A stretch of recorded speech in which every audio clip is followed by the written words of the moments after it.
Sensing that his time may be drawing to a close, Pope Francis has quietly laid out his final wishes.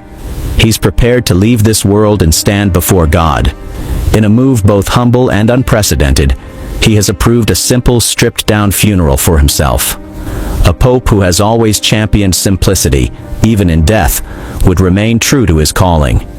As Pope Francis lies in a hospital bed, fighting for his life against severe pneumonia in both lungs, the world watches in anxious silence, offering prayers for his recovery.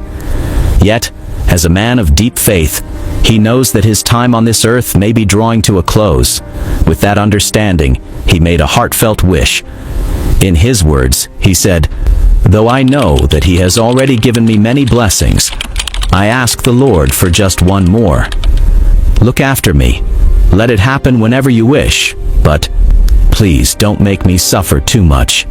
Besides this, what other wishes has the Pope expressed that would set his funeral in the future, apart from traditional papal rites? Before we dive into this, let's first take a closer look at the great man behind the papacy, the first pope from the Americas. This is how monumental Pope Francis's papacy is. Born Jorge Mario Bergoglio on December 17, 1936, in Buenos Aires, Argentina. He was born from a humble family. His parents were Italian immigrants seeking a better life. His father, Mario, worked tirelessly as a railway accountant. Meanwhile, his mother, Regina, devoted herself to raising their 5 children. Although he first set his sights on a career as a chemical technician, destiny had greater plans. A deeper calling pulled him toward a path of faith, leading him to the diocesan seminary of Villa Devoto. In December 1969, Bergoglio was ordained as a priest, stepping fully into the path that had long called to him. Yet his journey was not without personal struggles. Though his mother was a devout Catholic, she initially resisted his decision to join the priesthood, unable to reconcile her faith with the sacrifice it demanded of her son. But as she watched him stand at the altar on his ordination day, something within her shifted.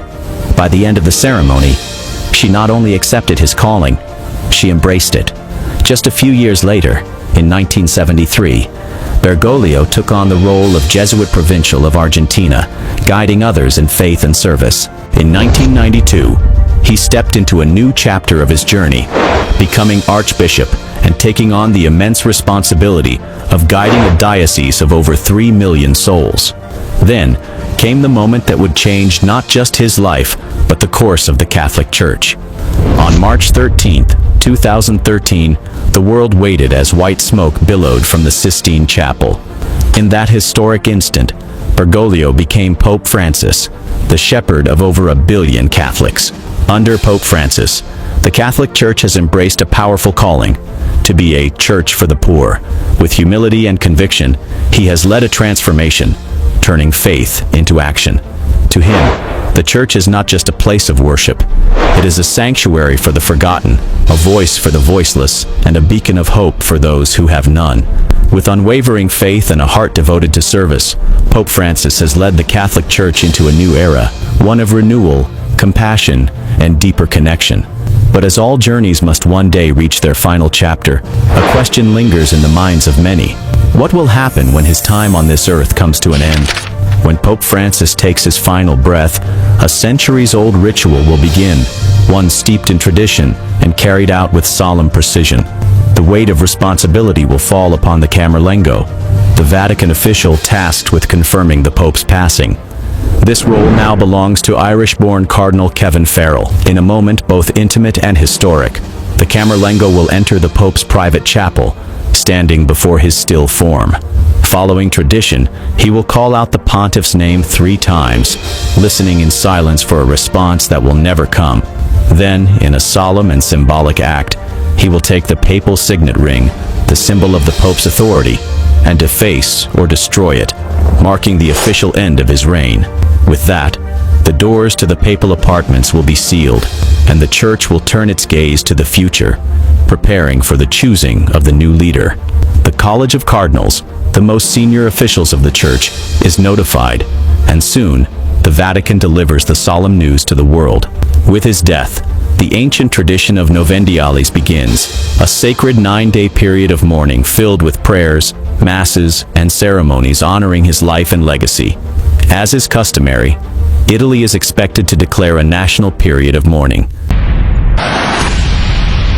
During these days of sorrow and remembrance, Pope Francis's body will be carefully prepared for public viewing in St. Peter's Basilica.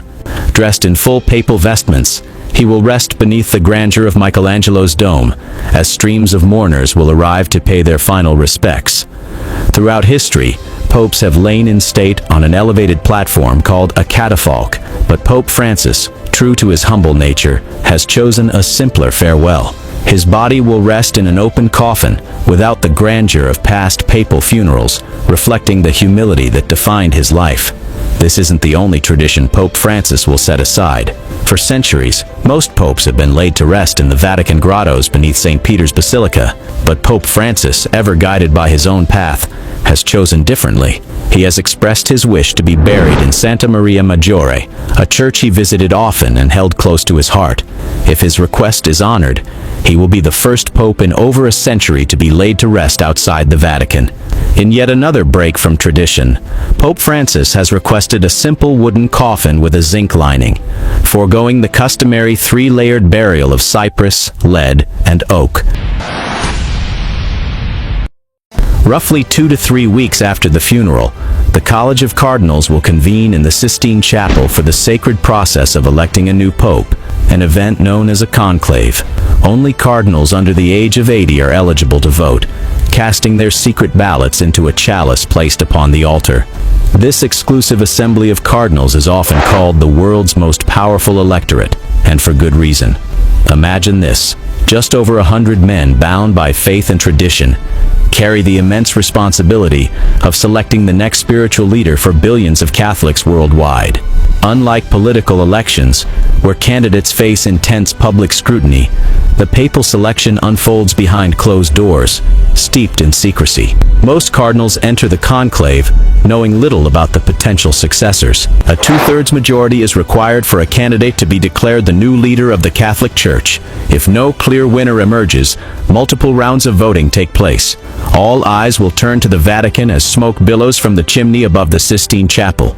If the smoke is black, the cardinals have not yet reached a decision, but when white smoke appears, a new chapter in church history has begun. The Catholic Church has a new leader. Yet the new pope may not come only through Pope Francis's passing. He has openly considered another path: resignation, should his health prevent him from fulfilling his sacred duties. As uncertainty looms over the Vatican, one thing is clear: whether through resignation or something more final, the legacy of Pope Francis is approaching its defining chapter, and with it, the future of the Church may be about to change forever. However, no matter what lies ahead for the Pope, we can find peace in a deeper truth. Earthly rest is not the final chapter of our story. It is merely the beginning of something far greater.